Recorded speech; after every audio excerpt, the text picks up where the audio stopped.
Hi, it's Grammy from Grammy and Grandpa Read, and today I have a book for you called Froggy's Halloween, and it's written by Jonathan London and illustrated by Frank Remkiewicz. I don't know. It's a hard one.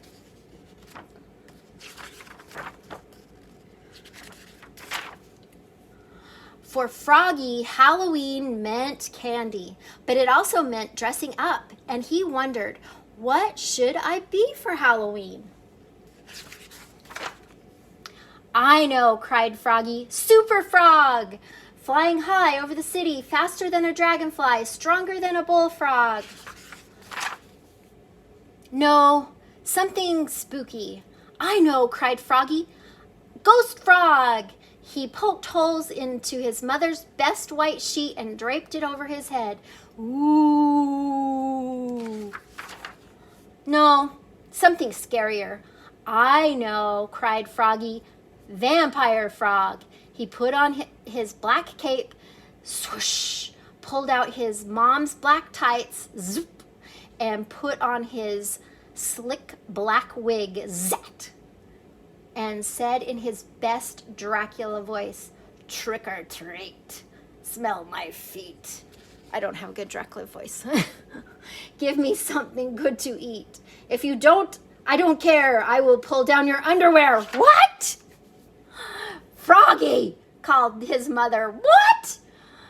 Halloween's not until next week. You're supposed to be doing your homework, dear.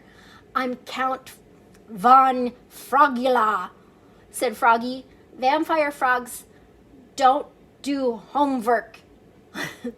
Froggy's mother laughed. Vampires have fangs, she said. You're a toothless wonder. Oops, cried Froggy, covering his mouth.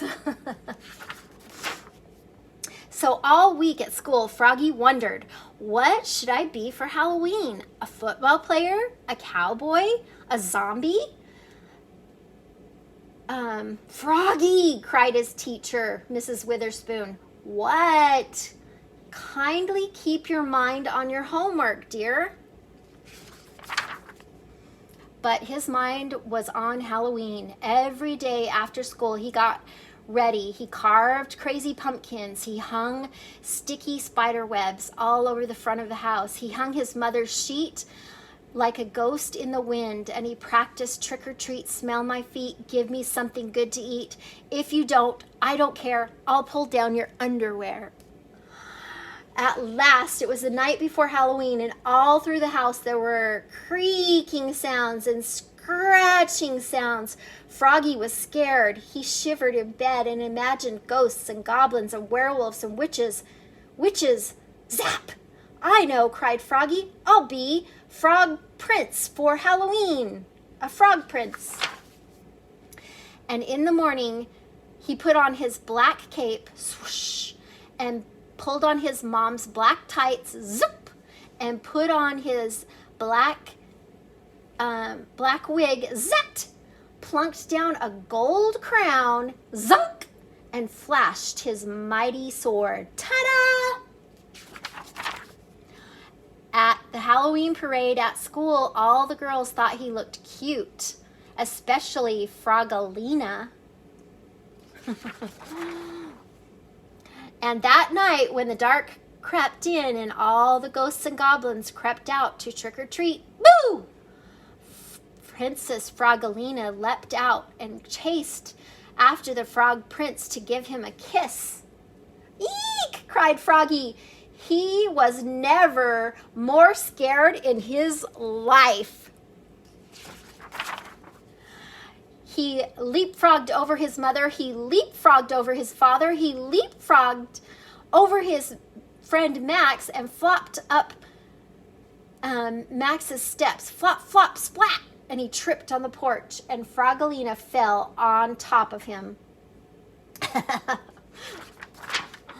The door flew open and, uh-oh, there stood the wickedest witch of the whole world. Trick or treat, squeaked Froggy, looking more red in the face than green. Luckily, Froggalina ran away, and the witch turned out to be Max's granny. and the Halloween Froggy got tons of candy, but his sword had torn a hole in his candy bag, and by the time he got home, see, he's leaving a trail. His candy was all gone. "Oh no," cried Froggy. "What's the matter?" asked his mother. He showed her his empty bag. "Well, you're in luck," said his mother. "I have holding up a full bowl. I guess nobody likes my treats." And what do you think she gave him? Chocolate covered. What do you think? Chocolate covered flies! "Yum!" cried Froggy. "My favorite. Munch crunch, munch crunch." Have you decided what you're going to be for Halloween yet? I hope that you like this book. Please subscribe to our channel.